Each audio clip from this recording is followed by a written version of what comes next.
Nagsabi nga ako kay daddy mga mamis na uuwi or papasyal kami ni Athena doon sa bahay ni mama kinabukasan. Kaya naman ito, gabi pa nga lang ay gagawin ko na yung mga dapat kong gawin. Magmamarinate ako ng baboy at manok mga mamis. Kasi nga dahil nga naisip ko na mga bandang hapon kami papasyal or pupunta ni Athena doon sa bahay nila mama, naisip ko na doon na nga lang din kami maghapunan. At ito nga yung naisip kong dalhin namin sa bahay mga mamis pagdating namin doon. Kasi gusto ko talaga mag-ihaw kami. Pero bago talaga ako bumili nito mga mamis, nagchat muna ako sa asawa ng kuya ko, tinanong ko kung meron ba silang ihawan doon. At nung sinabi naman niya sa akin na meron naman daw may hiraman na ihawan doon, kaya naman itong at bumili na agad ako ng baboy at manok. Baka pala magtaka kayo mga mamis kung bakit meron din akong baboy. Alam nyo naman na bawal sa akin ang baboy. Itong pagkain kasi o ulam na dadalhin ko mga mamis doon ay hindi lang naman to para sa amin ni Athena, para to sa lahat ng pamilya ko doon na makikita nyo, kasama na rin ang buong barangay. Hindi, eme lang. Sa totoo lang talaga mga mamis, naisip ko talaga na itong manok lang talaga yung imamarinate ko para ito lang yung ihawin namin. Kaya lang naisip ko baka mamaya gusto rin nila ng baboy, kaya lang nahihiya sila or naisip nila ako kasi nga alam nilang bawal sa akin yun. Kaya naman ito, bumili na nga lang din ako ng baboy para meron din kaming pang barbecue. Alam niyo mga mami, simula nagkasakit ako, lahat ng nakakilala sa akin kapag kasama nila ako, nag-a-adjust talaga sila pagdating sa pagkain. Lagi nila akong iniisip nila kung pwede ba sa akin to, baka bawal sa akin to, kaya hindi nila binibili o hindi nila niluluto yung bagay na mga bawal sa akin. Masaya ako mga mamis na napapaligiran ako ng mga taong iniingatan yung kalusugan ko, pero may mga time kasi talaga, actually hindi may mga time, talagang tuwing kasama nila ako, lagi akong nahihiya kasi kailangan nila mag-adjust para sa akin. Kaya kapag ganyan mga mamis, lagi ko talagang sinasabi na okay lang kahit anong pagkain ng bilhin nila, lalong lalo na nga kung hindi lang naman isang putahe ang kakainin namin. Gusto ko kasi ma-enjoy din nila yung pagkain, hindi lang dahil iniisip nila ako. Gusto ko pare-parehas kami nag-e-enjoy pagdating sa pagkain. Kaya bukod sa 1 kilong manok na binili ko mga mamis, bumili rin ako ng baboy na halagang 300 para nga meron na ding pang pork barbecue. Nilagyan ko nga lang ng hiwa yung mga manok mga mamis, tapos yung baboy naman hiniwa ko lang ng bite size tsaka maninipes para nga bago ko sila i-marinate or pag binarinate ko sila talagang nagnunuot yung lasa ng marinated doon sa loob ng manok pati sa baboy. Pagkatapos kong mahiwa yung mga baboy mga mamis, etong at gumawa naman ako ng pang-marinate ko. Itong pang-marinate ko mga mami, sinimplahan ko lang ng toyo, oyster sauce, ketchup,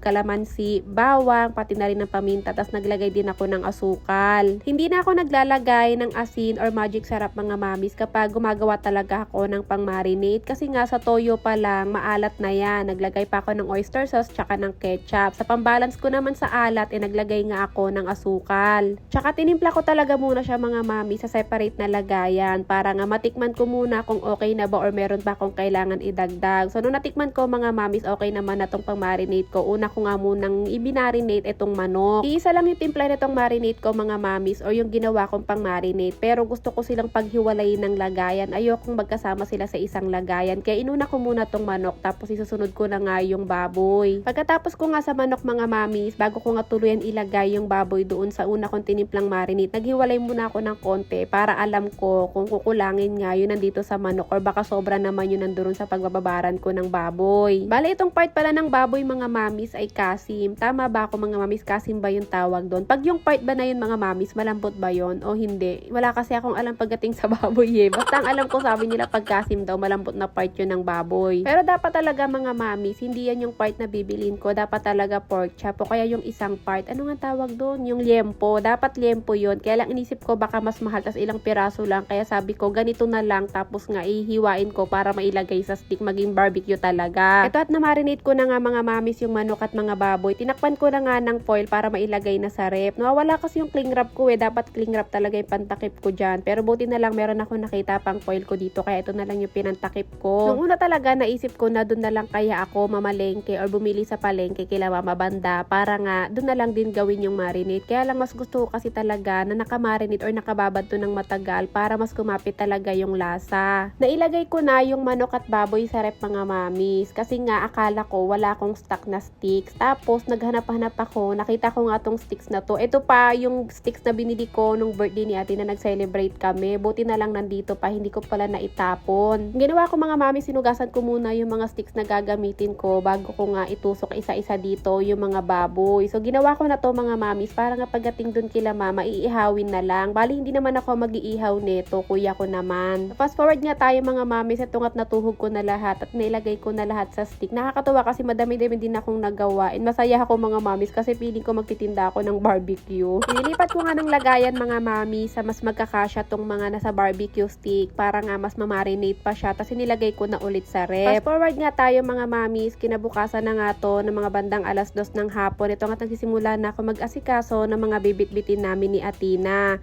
Pero dapat talaga mga mamis, 3:00 pa kami magigising ni Atina para mga 4 kami ng hapon na alis. Pero kasi mga mamis, 12:00 pa lang ng tanghali, nagising na ako. Si Atina naman, 1:00 nagising. Kaya sabi ko, mag-asikaso na nga ako para makaalis na kami ni Atina. Nailagay ko na nga dito sa paborito kong eco bag mga mamis, yung manok pati na rin yung baboy. Madala rin ako pala mga mamis sa dried pusit na bigay ng kapitbahay namin. Hindi ko kasi maluto mga mamis kasi nga mga ngamoy dito sa bahay. Kaya sabi ko, dadalhin ko na nga lang din doon para maisabay sa ihaw. Kung nakita nyo nga mga mamis, chinek ko din muna yung rep namin kasi baka meron pa mga pagkain doon na pwede ko nga dalhin sa bahay nila mama. Pero naalala ko hindi nga pala ako nag-i-stock ng mga grocery at kahit anong pagkain sa rep. Kaya ito nga tumalis na kami ni Atina. Nag-grab pala kami ni Atina kasi ayaw nga ni daddy na mag-commute kami dahil nga may mga bit-bit kami. At bukod doon alam nyo naman nanghihina na yung mga paa ko sa paglalakad. So hindi ko na nga na-videohan mga mamis yung biyahe namin ni Atina at nandito na nga kami sa bahay. Pagdating nga namin dito naabutan ko itong mga pamangkin ko. At pagdating nga namin ni Atina dito mga mamis, sinilabas ko na nga dito sa eco bag yung mga bit-bit ko para nga kapag dumating yung kuya ko natapos siya doon sa ginagawa niya, may ihaw niya na tong mga dala ko. Ang dahilan ko pala mga mamis kung bakit biglaan yung pagpunta or pagpasyal namin ni Atina dito sa bahay nila mama para nga makita ko yung bago kong pamangkin. Kung nakita nyo mga mamis, merong sanggol na inaalagaan yung isang pamangkin ko. Tapos matagal-tagal na rin kasi nilang hindi nakikita si Atina. Simula kasi talaga mga mamis na nagkasakit ako, alam ko naman na madalas kong sabihin sa inyo sa mga vlog ko, hindi na talaga kami palauwi dito or palapunta dito kay la mama kasi nga wala akong pupwestuhan kapag kailangan ng matulog. Dati naman kasi mga mamis nung wala pa akong sakit, kapag nandito kami nag-i-stay ni Atina, minsan 3 days or di naman kaya 1 week, sa upuan lang kasi ako natutulog. Eh kayang-kaya ko pa naman yun mga mamis kasi okay na okay pa naman yung katawan ko. Pero ngayon sa sitwasyon ko, hindi talaga pwedeng sa upuan lang ako matulog. So anyway mga mamis, pagdating nga namin dito, sakto naman yung kuya ko na panganay, yung papa ng mga pamangkin ko na to, dumating na rin natapos na sa ginagawa niya. Kaya nagsimula na siyang mag-ihaw. At habang nag-iihaw nga yung kuya ko sa labas, ako naman gumawa na ako ng java rice. At habang inaantay nga namin na maluto yung inihaw pati na rin yung java rice, sakto naman dala ko talaga yung matcha powder ko. Gusto kong gawan or timplahan yung mga pamangkin ko ng matcha drink. Nung mga nakaraan ko pa kasi talagang gustong timplahan or gawan yung mga pamangkin ko neto mga mamis. And ganito talaga kami ni daddy mga mamis. Kapag meron kaming nakakain na masarap na pagkain or naiinom na masarap na drinks, gusto namin na papatikim din namin sa pamilya ko or di naman kaya sa mga pamangkin ko. Hindi ko na nga naipakita sa inyo mga mamis yung pagtimpla ko ng matcha, pero nagustuhan naman ng mga pamangkin ko. Tapos mga bandang gabi naman mga mami, sakto bago magkainan, dumating yung mama ko and excited na nga siyang ibigay kay Atina itong mga pinagbibili niyang terno. Nung mga nakaraang buwan pa talaga gusto sanang ibigay ni mama yan kay Atina, kaya lang nga mga mamis, bukod sa lagi kaming tulog, madalas din kaming nasa Bulacan. Nagustuhan naman ni Atina yung mga damit mga mamis, hindi lang talaga siya makapag-react ng maayos kasi nasaktuhan na pagdating namin dyan, medyo sumama yung pakiramdam ni Atina. Kinabahan pa nga yung pinsan niya kasi akala hihimatayin si Atina.